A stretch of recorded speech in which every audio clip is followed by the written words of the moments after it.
أعوذ بالله من الشيطان الرجيم. بسم الله الرحمن الرحيم. الحمد لله رب العالمين، وبه نستعين على أمور الدنيا والدين، والصلاة والسلام على سيدنا ومولانا محمد أشرف الأنبياء والمرسلين، وعلى آله وصحبه أجمعين. سبحانك لا علم لنا إلا ما علمتنا إنك أنت العليم الحكيم. رب اشرح لي صدري ويسر لي أمري واحلل عقدة من لساني يفقه قولي، ولا حول ولا قوة إلا بالله العلي العظيم. أما بعد، kita sambung pengajian kita dalam bab muka surat berapa kemarin?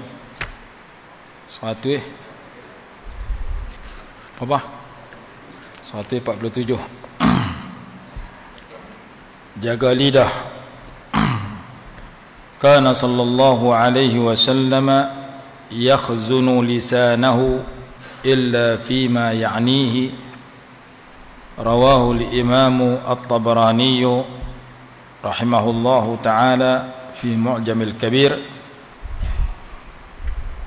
wa kitab Wasailul Wusul lil-Imam Ad-Dabhani wa Muntaha as-Sul lil-Imam al-Syekh Abdullah Al-Lahdi rahmatullahi 'alal jami'. Adalah Rasulullah sallallahu alaihi wasallam menjaga lidah baginda melainkan pada kata-kata yang penting. Rasulullah SAW menjaga lidah baginda melainkan dalam kata-kata yang penting. Riwayat yang kedua, sering berzikir. Kana Rasulullah SAW la yaqumu wa la yajlisu illa ala dzikrillah, wa idza intaha ila qaumin jalasa haitsu yantahi bihi al-majlis. Adalah Rasulullah SAW tidak berdiri dan tidak duduk melainkan dalam keadaan berzikir kepada Allah Subhanahu wa taala.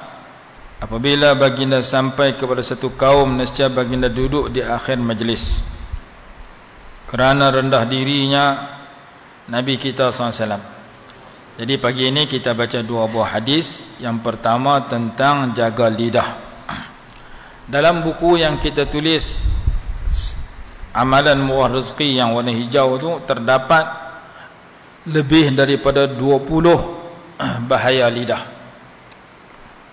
Dalam Bidayatul Hidayah kalau tak silap ada 8, dalam Ihya pun lebih kurang 20 keburukan-keburukan lidah. Dan keburukan lidah atau kebaikan lidah itu datang daripada hati.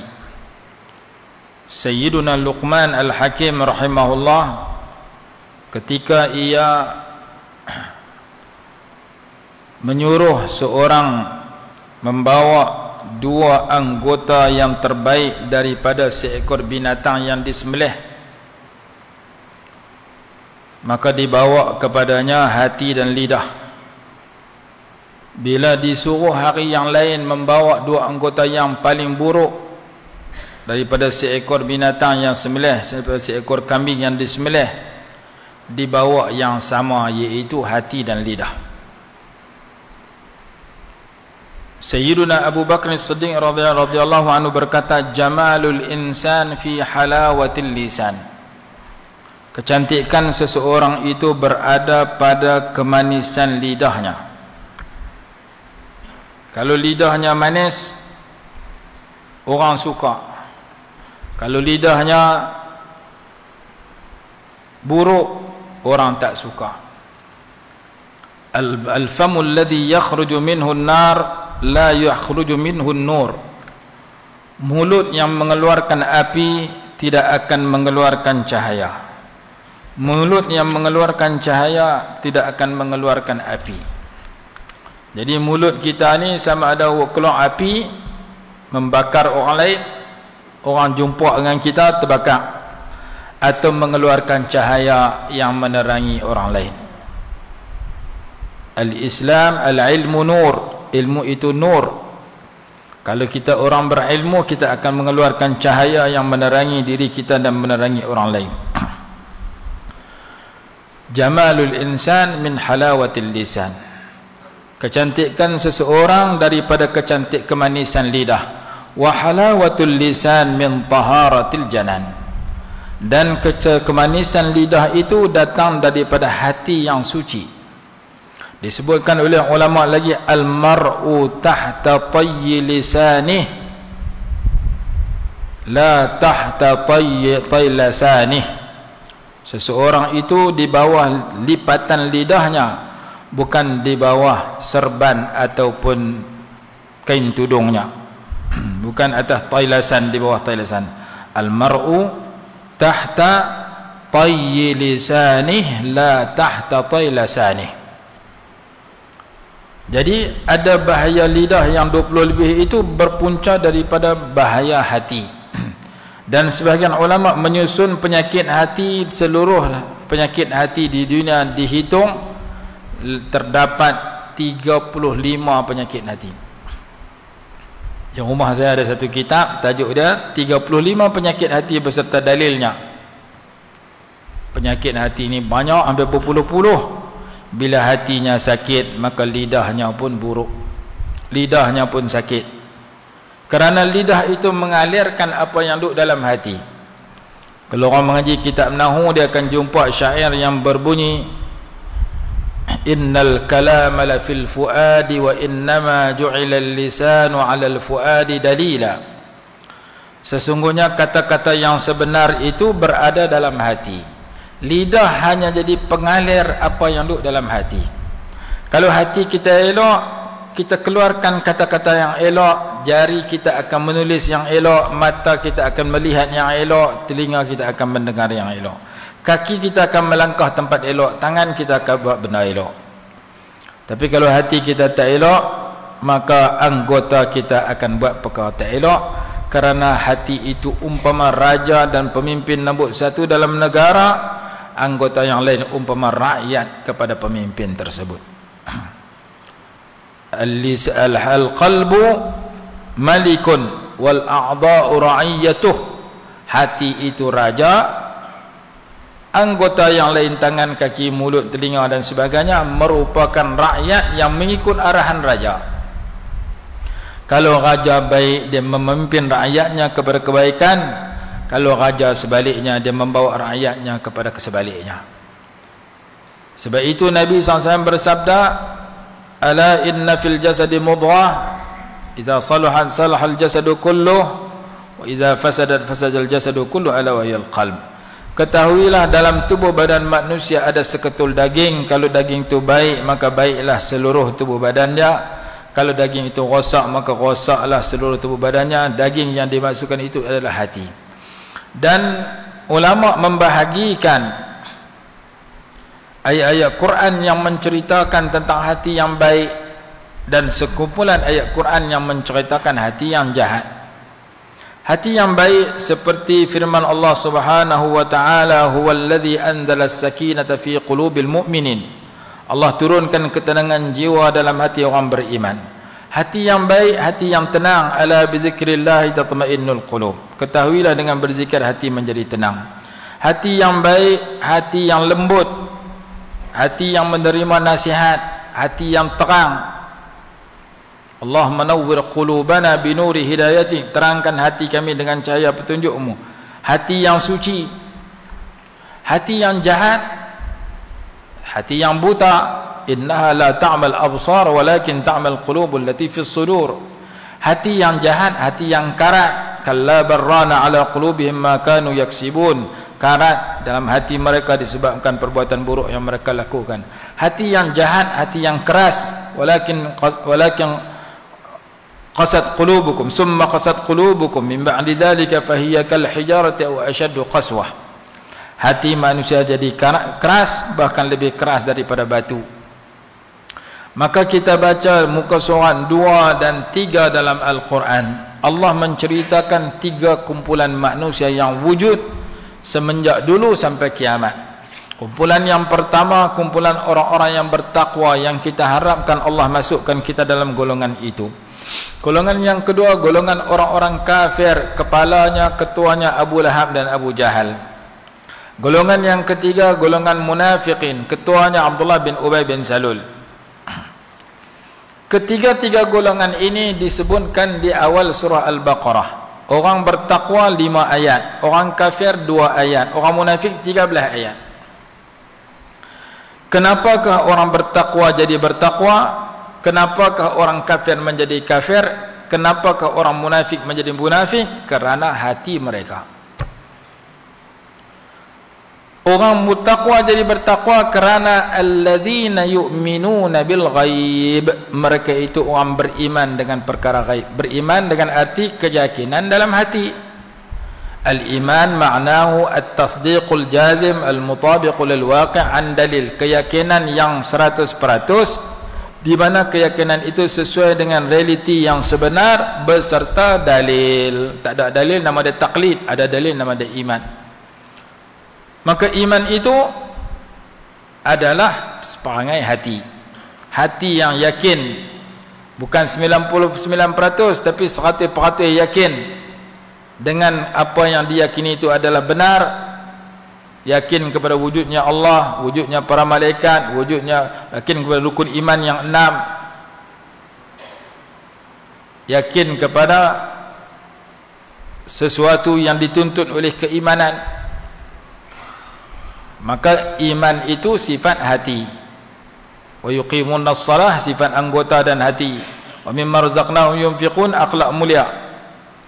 Maka orang yang bertakwa menjadi bertakwa berpunca daripada hatinya elok, hatinya beriman dengan iman yang betul. Yang kedua, wa yuqimuna shalah, mereka mendirikan sembahyang. Yang pertama ilmu tauhid, yang kedua ilmu fiqh. Yang ketiga, wa mimma razaqnahum yunfiqun, sebahagian rezeki yang kami berikan kepada mereka, mereka infakkan. Yang ketiga ilmu tasawuf.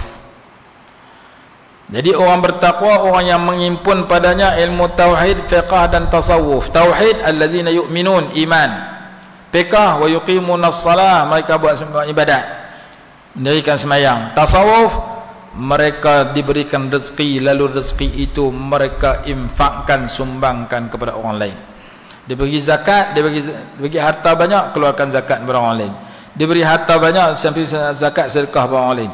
Infak itu merupakan akhlak yang mulia, yang menyebabkan orang yang menerima infak suka kepada kita. Maka akhlak mulia itu lambang ilmu tasawuf. Maka Allah Ta'ala menyifatkan orang bertakwa, dia mempunyai iman, dia mempunyai tauhid, dia mempunyai fiqh, dia mempunyai tasawuf. Dia ada aqidah, dia ada syariah, dia ada akhlak. Maka bermula daripada hati yang dipenuhi dengan keimanan yang betul. Kemudian kumpulan yang kedua, orang kafir, 2 ayat. Khatama innal ladzina kafaru sawa'un 'alaihim anzartahum am lam tunzirhum la yu'minun. Sesungguhnya orang kafir itu sama sahaja kamu beri amaran atau kamu tidak beri amaran, mereka tidak akan beriman. Kenapakah mereka tidak beriman? Kenapakah mereka kekal dalam kufur? Kerana hati mereka ditutup daripada dimasuki petunjuk Allah. Allah sebut dalam ayat berikutnya, khatamallahu ala qulubihim. Allah tutup hati mereka. Gelas ni kalau ditutup, buaya tak masuk, setitik tak masuk, setimba tak masuk, satu laut pun tak masuk. Nak bagi masuk kena buka. Maka hati Abu Jahal dan Abu Lahab, hati orang kafir seluruh dunia, ditutup untuk dimasuki petunjuk Allah. Yang ketiga golongan munafikin. Kenapa orang munafik jadi munafik? Kerana fi qulubihim maradun fazadahumullahu marada. Dalam hati mereka ada penyakit, lalu Allah tambah penyakit demi penyakit ke dalam hati mereka. Maka baiknya orang baik kerana hati, jahatnya orang jahat kerana hati. Bertakwanya orang bertakwa kerana hatinya elok, kufurnya orang kafir dan munafiknya orang munafik kerana hatinya buruk. Maka kita diajar, di samping kita memperelokkan pakaian kita, rupa paras kita, kenderaan kita, rumah kita, baju kita, kita kena elokkan hati kita. Lalu ulama menyebut di antara amalan mengelokkan hati ada 6. Sebagian ulama kata 11, sebagian ulama kata 5. Nombor 1 adalah aklul halal, memakan yang halal. Ini ketua segala ubat hati. Kalau kita nak hati kita elok, hati anak kita elok, kita kena suap masuk dalam mulut dia rezeki yang halal. Rezeki yang halal itu ada 2. Yang pertama, bahannya halal, makanan dan minuman yang dibuat daripada bahan yang halal. Yang kedua, cara kita dapat duit untuk membeli makanan, membeli pakaian, membeli kenderaan, membeli rumah, cara yang rezeki yang cara yang halal. Kalau rezeki cara rasuah, jual dadah, cara haram, mencuri, maka payah nak mendapat hati yang baik. Jadi asas kepada kebaikan hati seseorang ialah rezeki yang halal berdasarkan firman Allah Subhanahu wa taala, kulu minat tayyibati wa'malu salihah. Makan dulu yang bagus, yang halal, lakukan amal yang saleh. Arahan Allah supaya kita buat amal ibadat yang baik setelah arahan menyuruh kita mencari yang bagus, yang halal. Cari lu rezeki yang halal, lepas tu kamu buat ibadat. Dan Imam Sahl bin Abdullah At-Tustari rahimahullah menyebut, kenyataannya itu saya sebut di awal kitab rezeki yang kalau hijau tu, barang siapa yang memakan yang halal, pasti anggotanya akan menjadi ringan dan mudah untuk buat baik, sama ada dia suka ataupun tidak. Barang siapa memakan yang haram, pasti anggotanya susah nak buat baik, sama ada dia suka ataupun tidak. Anggota tubuh badan kita nak bagi jadi boleh buat baik, pastikan rezeki itu masuk yang halal. Ubat hati yang pertama adalah aklul halal, memakan atau mencari sumber rezeki yang halal. Karena yang haram bukan sahaja hati tak menjadi elok, bahkan akan menyebabkan doa kita ditolak. Kita doa siang malam dalam sembahyang, luar sembahyang, ditolak oleh Allah kalau sumber kita haram. Disebutkan dalam hadis bagaimana seorang yang bermusafir, wa mat'amuhu haram wa mashrabuhu haram wa malbasuhu haram wa ghudhiya bil haram fa anna yustajabu lah. Dia bermusafir, mengangkat tangan berdoa, ya Tuhanku, ya Allah, ya Tuhanku, makanannya haram, minumannya haram, pakaiannya haram, dibesarkan dengan yang haram, bagaimana tidak dimustajabkan?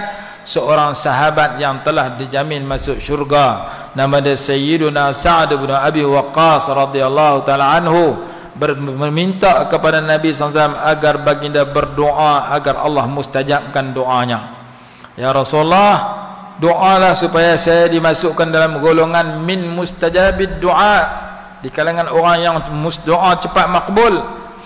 Maka Nabi SAW jawab, ya Sa'adu atib tu'matak tustajab da'watuk. Wahai Sa'ad, baguskan makananmu, halalkan makanan, cari makanan yang halal, pasti doa kamu mustajab.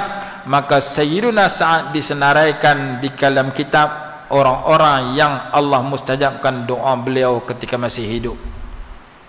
Nampak terang-terang dia berdoa, la tu mustajab kerana sumbernya halal.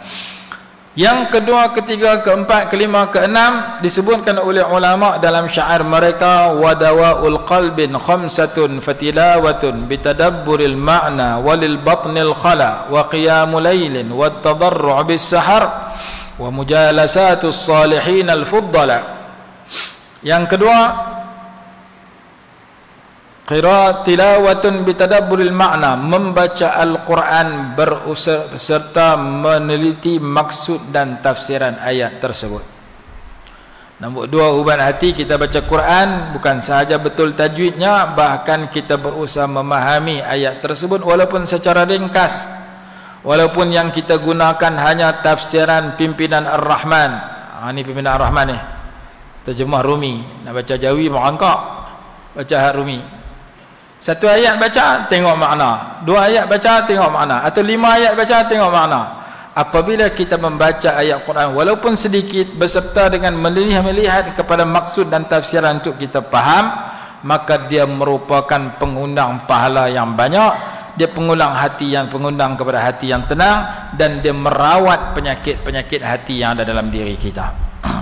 Nombor 2, baca Quran dengan berusaha memahami maksud ayat Quran, dengan meneliti maksudnya.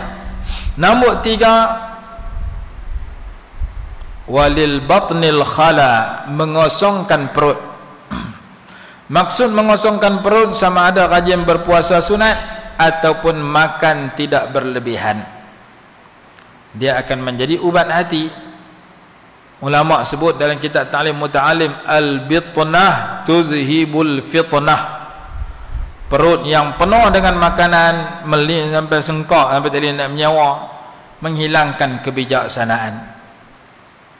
Yang ketiga, yang keempat, yang pertama aklul halal, yang kedua baca Quran dengan meneliti maksud, yang ketiga mengosongkan perut dengan arti berpuasa sunat ataupun tidak makan berlebih-lebihan, yang keempat qiyamul lail, sembahyang tahajud walaupun 2 rakaat, ubat hati. Kalau kita bangun beribadat di saat sebagian besar manusia sedang nyenyak tidur, wa qiyamul lail. Yang kelima, wattadarru' bis sahar, merintih atau berdoa di waktu sahur. Waktu sahur bila masuk? Tengah malam. Bila habis? Azan subuh.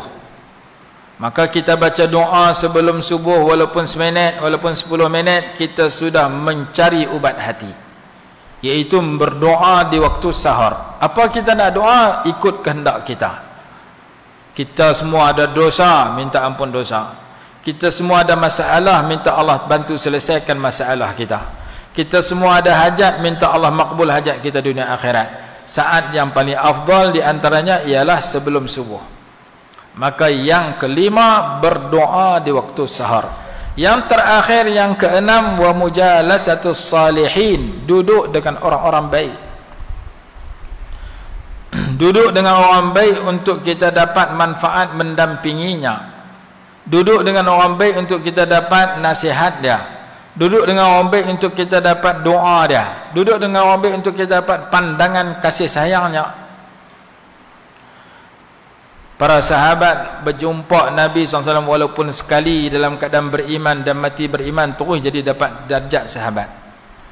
Dan sahabat meriwayatkan hadis, makanu la inna as-sahabata kanu la yaftariquna illa an dawaq. Para sahabat ridwanullahi alaihim ajma'in, mereka tidak berpisah daripada berjumpa dengan Nabi SAW melainkan apabila mereka mendapat zawaq. Zawaq mana rasa. Apa makna rasa? Sama ada makan, minum, atau merasa itu perasaan dalam hati. Tafsiran kedua ni lebih kuat. Allah Ta'ala bagi zauq, kemanisan iman kepada para sahabat. Allah Ta'ala bagi ke hati yang tenang, hati yang mendapat kenikmatan, kesukaan dalam kebaikan, benci kepada keburukan, hasil pertemuan mereka dengan Nabi SAW. Maka pertemuan kita dengan orang-orang baik, sama ada orang baik itu masih hidup ataupun telah dikuburkan, kita ziarah kuburnya, ataupun kita bertemu dengan kita membaca pusakanya, dia dah mati, kita baca kitab dia. Kita baca kitab Imam Nawawi, kita baca kitab Imam Ghazali, kita baca kitab Imam Bukhari. Kita dapat manfaat daripada mendampingi orang baik, walaupun kita tak nak jumpa Imam Bukhari, tak nak jumpa Imam Nawawi. Tapi bila kita baca qala al-muallif rahimahullahu ta'ala, semoga Allah merahmati pengarang kitab ni, dia juga doa kat kita kepada orang yang baca kitab dia. Dalam pendahuluan dia doa supaya bagi manfaat kepada orang meneliti membaca kitab dia. Maka 6 ubat hati ini disenaraikan dalam banyak kitab. Bila hati kita terubat dan hilang penyakit, maka keluarlah yang baik daripada mulut dengan kata-kata yang baik. Keluarlah yang baik daripada kaki dengan melangkah ke tempat yang baik. Keluarlah yang baik daripada tangan menulis yang baik. Yang duk tulis tak elok dalam Facebook ke, dalam media sosial kerana hatinya tak elok, dia tulis tak elok. Kalau hatinya elok, dia tulis elok. Orang dekat dengan Allah, orang yang mengeluarkan sesuatu yang selamat kepada dirinya dan menyelamatkan orang lain, bukan keluar sesuatu yang menjadikan orang benci pada dia dan bahkan membawa dosa pada dia dan dosa orang lain. Allah berfirman di akhir surah Al-Furqan, wa idza khatabahumul jahiluna qalu salama. Apabila orang-orang jahil bercakap dengan mereka, mereka menjawab dengan kata-kata yang selamat. Sifat orang dekat dengan Allah ada lebih kurang 12 sifat di akhir surah Furqan. 3 yang pertama mengajar kepada kita akhlak pada diri sendiri 1, akhlak dengan orang ramai 2, akhlak dengan Allah Ta'ala 3. Akhlak pada diri sendiri merendah diri. Akhlak dengan orang ramai membawa sesuatu yang selamat kepada diri kita dan orang ramai. Akhlak dengan Allah, ada masa kita menyendiri, tinggal orang ramai, tinggal keluarga, tinggal kehendak diri kita, bangun duduk atas jadah sembahyang malam. Maka disebut dalam ayat pertama, wa ibadur rahmanil ladzina yamshuna 'alal ardi hauna. Hamba-hamba Allah itu ialah mereka yang berjalan atas muka bumi dalam keadaan merendah diri. Wa idza khatabahumul jahiluna qalu salama. Apabila orang-orang jahil bercakap dengan mereka, mereka menjawab dengan kata-kata yang selamat. Walladzina yabituna lirabbihim sujjadan wa qiyama. Dan orang-orang yang menghadapi malam mereka dalam keadaan sujud dan qiyam kepada Allah Ta'ala. Maka sifat pertama rendah diri, sifat yang kedua membawa kebaikan kepada diri dan orang lain, sifat ketiga tiap-tiap malam ada waktu untuk qiyamul lail. Dalam kitab Imam Jambahani sebut lagi bahawa Nabi SAW duduk dalam rumah membahagi masa kepada 3, luar rumah tambah nombor 4.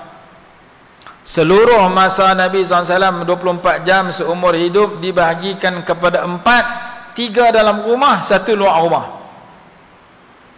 Apa itu 3 dalam rumah? Yang pertama masa dengan Allah Ta'ala, yang kedua masa dengan ahli keluarga, yang ketiga masa untuk diri sendiri. Masa dengan Allah, dalam rumah ada masa kita duduk atas jadah semayang, tinggal keluarga, tinggal diri sendiri, tinggal tempat tidur, tinggal tempat makan, duduk atas jadah sembahyang tahajud walaupun 2 rakaat, itu masa kita dengan Allah. Tinggal tempat tidur, tidur untuk diri kita, kita tinggal sekejap. Tinggal keluarga, tinggal anak isteri, untuk kita dengan Allah. Berkhalwat menyendiri dengan Allah, kita duduk atas jadah untuk qiyamul lail, walaupun 1 minit, walaupun 5 minit, walaupun 10 minit, walaupun setengah jam, terpulang. Yang penting kena ada masa kita dengan Allah dalam rumah.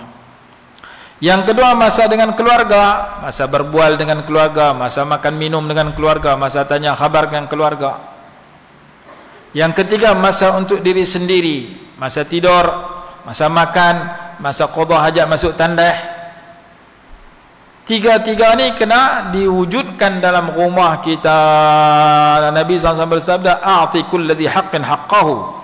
Berikan kepada setiap yang punya hak akan hak masing-masing. Kalau dalam rumah kita boleh jaga, masa ni aku dengan Allah, masa ni saya dengan keluarga, masa ni saya dengan diri sendiri, maka di luar rumah insya-Allah boleh jaga juga. Dan di luar rumah lebih ramai, iaitu golongan yang keempat, masa dengan orang luar rumah. Dengan luar rumah, jiran, kawan, rakan Facebook, rakan dalam media sosial, 40 grup WhatsApp tu ada,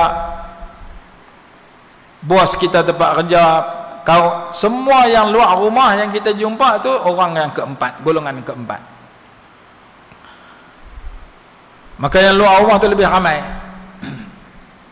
Sama ada kita nak dapat pahala ataupun di dosa, hak dalam rumah kita boleh jaga bagi dapat pahala, hak luar rumah juga kita kena cari pahala. Jumpa kawan dapat pahala, jumpa jiran dapat pahala, pergi kerja dapat pahala, bergaul dalam media sosial dapat pahala. WhatsApp yang kita hantar, WhatsApp yang kita yakin ni Allah perhati dan lihat dan Allah akan nilai di akhirat. Saya nak hantar WhatsApp yang menyebabkan saya dapat pahala, orang yang baca dapat pahala, orang yang sebar dapat pahala. Barulah kita melaksanakan tanggungjawab yang sepatutnya.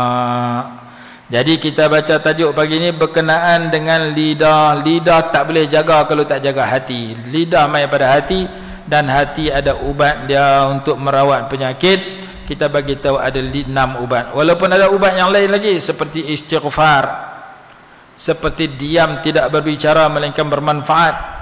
Ada tulisan dalam satu kitab 11 ubat hati.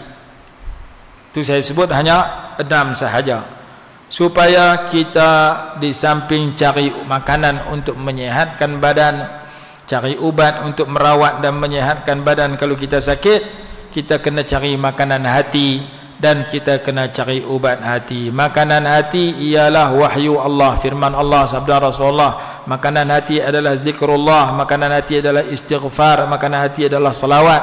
Makanan hati ialah maklumat-maklumat baik, ilmu-ilmu yang bermanfaat yang kita tuntut. Maka hati kita mendapat makanan, mendapat ubat, kita menjadi kenyang dan sihat. Sebagaimana kita mengenyangkan jasad, menyehatkan tubuh badan, maka kita perlu kepada ubat hati. Seorang ulama bertanya kepada muridnya dalam kitab Ihya Ulumuddin, tubuh badan manusia jika dihalang daripada makanan dan minuman serta ubat selama 3 hari 3 malam, apakah dia boleh hidup ataupun dia akan mati? Muridnya jawab, dia akan mati. Maka kata dia, demikian juga roh manusia dan hati manusia, jika dihalang makanannya, jika dihalang ubatnya, dia akan mati. Makanan untuk tubuh badan dibuat daripada tanah, kerana tubuh badan daripada tanah, makanan daripada tanah. Nak makan nasi daripada pokok padi, akarnya dalam tanah. Nak makan durian daripada pokok durian, akarnya dalam tanah. Nak minum air, airnya mai daripada tanah. Nak makan Panadol, bahannya daripada tanah. Nak makan ubat, bahan daripada tanah, kerana tubuh badan kita daripada tanah. Satu lagi nama dia roh. Roh itu makanan dan ubatnya daripada langit. Apa itu ubat kepada makanan roh? Firman Allah, sabda Nabi SAW, zikrullah dan sebagainya. Maka kita kena cari 2 makanan. Satu makanan jasad, kedua makanan roh. Makanan jasad ada keliling kita, makanan roh juga ada di keliling kita. Tinggal kita nak cari makanan dan ubat supaya kita kenyang dan kita sihat. Sebagaimana kenyang tubuh badan dan sihat tubuh badan, maka kita mencari dengan cara kedua-duanya diserentakkan, disamakan. Yang ni pun cari makanan jasad, pun cari makan sarapan pagi, makan tengah hari, makan malam. Makanan roh pun kita cari, makanan jiwa dan kita cari. Di antara sebab membawa kepada riqqatul qalbi, lembutnya hati, ialah al-iksar min zikrillah, memperbanyakkan zikir. Ala bi zikrillah tatma'innul qulub. Duduk dengan orang-orang yang baik, berdoa di waktu sahur, melakukan solat tahajud, suhbatul ulama, mendampingi orang alim. Dan di antara sebab besar menjadikan kita baik dan menjadi keburukan ialah mujanabatul asyrar wa musahabatul akhyar. Menjauhi orang-orang jahat, suasana jahat, persekitaran yang jahat, dan mendampingi orang-orang yang baik, persekitaran yang baik, suasana yang baik. Pembentukan seorang manusia yang baik berpunca daripada 2. Satu, keturunan yang baik, ibu bapa yang baik. Yang kedua, persekitaran yang baik. Pembentukan manusia yang jahat kadang-kadang berpunca daripada keturunan yang jahat, kadang-kadang berpunca daripada persekitaran jahat yang ia hadiri. Maka kedua-dua itu merupakan perkara yang penting kita ambil berat dan kita ketahui. Panjang kuliah subuh kan ni. Sekali nak pergi kuliah subuh, kuliah duha pula. Kita berhenti tang ni dulu. Sekali lagi kita ucapkan ahlan wa sahlan kepada seluruh rombongan tetamu kita daripada Johor yang singgah di pondok kita pada hari ini. Dan petang ni kita ada tetamu lagi daripada Syria. Lepas asar saat ni, seorang ulama daripada Syria, katanya keturunan Rasulullah SAW. akan singgah di pondok kita lepas asar tadi. Tuan-tuan yang berkelapangan boleh datang untuk salam dengan dia di antara asar dengan maghrib. Dia singgah minum teh sini, lepas tu dia akan ada kuliah di Al-Ustaz. Jadi kita hari ini alhamdulillah dapat dua tetamu istimewa. Yang pertama daripada UTHM daripada Johor, satu rombongan, satu bah. Dan yang kedua tetamu daripada negara Arab pukul lepas asar tadi. Jadi program kita berhenti sini dulu kerana tetamu kita nak sarapan pagi. Kemudian pukul 9 lebih kita ada program kuliah duha bersama dengan jemaah Paksi Sungai Petani. Petang ni kita sambung lagi sikit, malam ni kita semua lagi sikit untuk program bersama dengan tetamu daripada Johor insya-Allah. Jadi sekadar itu kuliah subuh kita pada pagi ni yang baik datang pada Allah, salah silap mohon ampun dan maaf. Cuma saya nak perbetul sikit, kemarin ni saya buat pengumuman kata nak pergi Uzbekistan, nak pergi ziarah Imam Bukhari sampai ke ziarah Imam Tirmizi. Saya dapat maklumat kawasan Imam Tirmizi tu jauh, tak pergi. Yang pergi hanya Imam Bukhari, Imam Abu Mansur Al-Maturidi. Besok mereka akan main bagi taklimat untuk program tu. Jadi yang nak dengar taklimat boleh, tak pergi pun tak apa. Nak dengar taklimat musafir tu ke mana, siapakah yang akan dilawati, tempat mana akan dilawati, petang esok lepas asar akan ada program taklimat melawat Uzbekistan, Imam Bukhari dan lainnya. Jadi siapa nak dengar boleh main petang esok untuk program ziarah Bukhara pada bulan 2 tahun depan sebelum puasa, bulan Sya'ban insya-Allah. Wallahu a'lam. Assalamualaikum warahmatullahi wabarakatuh. Dan saya dapat maklumat pula yang terakhir ni, sepupu kepada ustaz kita meninggal kemarin, semalam ke petang kemarin. Tak dengar lagi pukul berapa nak semayang di belah mana Jitera kalau ustaz lah. Meninggal sepupu Ustaz Aziz kita meninggal. Jadi kita hadiah Fatihah lah kepada almarhum, dan Allah Ta'ala kurniakan kesabaran kepada ahli keluarga, dan Allah Ta'ala ampunkan dosa dan naikkan darjat, masukkan ke dalam syurga almarhum, dan ibu bapa kita, guru-guru kita, muslim-muslimat, mukminin mukminat yang masuk hidup yang telah mati, Allah kurniakan kurniaan terbaik dunia akhirat, amin, dengan berkat Ummul Kitab Al-Fatihah. أعوذ بالله من الشيطان الرجيم. بسم الله الرحمن الرحيم. الحمد لله رب العالمين الرحمن الرحيم مالك يوم الدين إياك نعبد وإياك نستعين اهدنا الصراط المستقيم صراط الذين أنعمت عليهم غير المغضوب عليهم ولا الضالين آمين. بسم الله الرحمن الرحيم. الحمد لله رب العالمين صلى الله على سيدنا محمد وعلى آله وسلم. اللهم انفعنا بما علمتنا وعلمنا ما ينفعنا وارزقنا علما ينفعنا برحمتك يا أرحم الراحمين. ربنا آتنا في الدنيا حسنة وفي الآخرة حسنة وقنا عذاب النار. اللهم تقبل دعاءنا كما هي في نياتنا. أصلح أحوالنا وأحوال أمة سيدنا محمد صلى الله عليه وسلم في مشارق الأرض ومغاربها، ونسألك لنا ولهم من خير ما سألك منه سيدنا محمد صلى الله عليه وسلم، ونعوذ بك من شر ما استعاذك منه سيدنا ومولانا محمد صلى الله عليه وسلم، وأنت المستعان وعليك البلاغ ولا حول ولا قوة إلا بك. ربنا آتنا في الدنيا حسنة وفي الآخرة حسنة وقنا عذاب النار. صلى الله عليه وسلم محمد وعلى آله وسلم. الحمد لله رب العالمين. اللهم أنت ربي لا إله إلا أنت، خلقتني وأنا عبدك، وأنا على عهدك ووعدك ما استطعت، أعوذ بك من شر ما صنعت، أبوء لك بنعمتك علي وأبوء بذنبي فاغفر لي فإنه لا يغفر الذنوب إلا أنت. اللهم أنت ربي لا إله إلا أنت، خلقتني وأنا عبدك، وأنا على عهدك ووعدك ما استطعت، أعوذ بك من شر ما صنعت، أبوء لك بنعمتك علي وأبوء بذنبي فاغفر لي فإنه لا يغفر الذنوب إلا أنت. اللهم أنت ربي لا إله إلا أنت، خلقتني وأنا عبدك، وأنا على عهدك ووعدك ما استطعت، أعوذ بك من شر ما صنعت، أبوء لك بنعمتك علي وأبوء بذنبي فاغفر لي فإنه لا يغفر الذنوب إلا أنت. اللهم أنت ربي لا إله إلا أنت، عليك توكلت وأنت رب العرش العظيم، ما شاء الله كان وما لم يشأ لم يكن، لا حول ولا قوة إلا بالله العلي العظيم. أعلم أن الله على كل شيء قدير، وأن الله قد أحاط بكل شيء علما. اللهم إني أعوذ بك من شر نفسي من شر كل دابة أنت آخذ بناصيتها إن ربي على صراط مستقيم رضينا بالله ربا بالإسلام دينا ومحمد صلى الله عليه وسلم نبيا ورسولا رضينا بالله ربا بالإسلام دينا ومحمد صلى الله عليه وسلم نبيا ورسولا رضينا بالله ربا بالإسلام دينا ومحمد صلى الله عليه وسلم نبيا ورسولا صلى الله على سيدنا محمد وعلى آله وصحبه وسلم الحمد لله رب العالمين.